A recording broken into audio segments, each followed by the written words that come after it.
सोलापूर जिल्ह्यात समाज कल्याण विभागांतर्गत कार्यरत असलेल्या 2 निवासी शाळा आणि 16 वसतिगृहांची सखोल तपासणी करून तेथे वास्तव्यास असलेल्या 1,500हून अधिक विद्यार्थ्यांना शासन नियमानुसार सर्व सुविधा मिळत आहेत की नाही याचा सविस्तर अहवाल सादर करण्याचे निर्देश जिल्हाधिकारी कुमार आशीर्वाद यांनी दिले आहेत.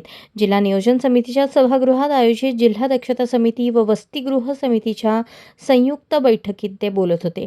यावेळी समाज कल्याणचे सहाय्यक आयुक्त सुलोचना सोनवणे, जिल्हा परिषदेचे समाज कल्याण अधिकारी प्रसाद मिरकले यांच्यासह समितीचे अन्य सदस्य उपस्थित होते. जिल्हाधिकारी आशीर्वाद म्हणाले की समाज कल्याण विभागांतर्गत असलेल्या 2 निवासी शाळांमध्ये सध्या 200 विद्यार्थी तर 16 वसतिगृहांमध्ये 1377 विद्यार्थी शिक्षणासाठी वास्तव्यास आहेत. या सर्व विद्यार्थ्यांना भोजन, निवास, आरोग्य, स्वच्छता, सुरक्षा व इतर मूलभूत सुविधा शासनाच्या नियमांनुसार देणे बंधनकारक आहे. यासाठी समाज कल्याण विभागाने प्रत्येक महिन्यात किमान 2 वेळा वसतिगृह व निवासी शाळांची तपासणी पाहणी करणे आवश्यक आहे.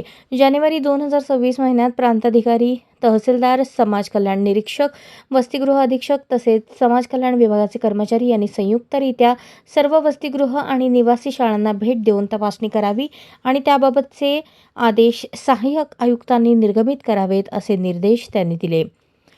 प्रत्येक वसतिगृहाला दरमहा 2 वेळा वसतिगृह निरीक्षकांमार्फत भेटी दिल्या जात असून त्या भेटींचे छायाचित्र निरीक्षण ॲपवर अपलोड करणे बंधनकारक असल्याची माहितीही त्यांनी दिली. सोलापूर शहर पोलीस आणि ग्रामीण पोलीस स्तरावर प्रलंबित असलेल्या सर्व प्रकरणांचा तातडीने निपटारा करून अहवाल सादर करण्याचे निर्देश जिल्हाधिकाऱ्यांनी दिले. तसेच या कायद्याबाबत जिल्ह्यातील सर्व महसूल व पोलीस अधिकाऱ्यांसाठी फेब्रुवारी 2026 मध्ये कार्यशाळा आयोजित करण्याची कार्यवाही समाज कल्याण विभागाने करावी असेही त्यांनी स्पष्ट केले.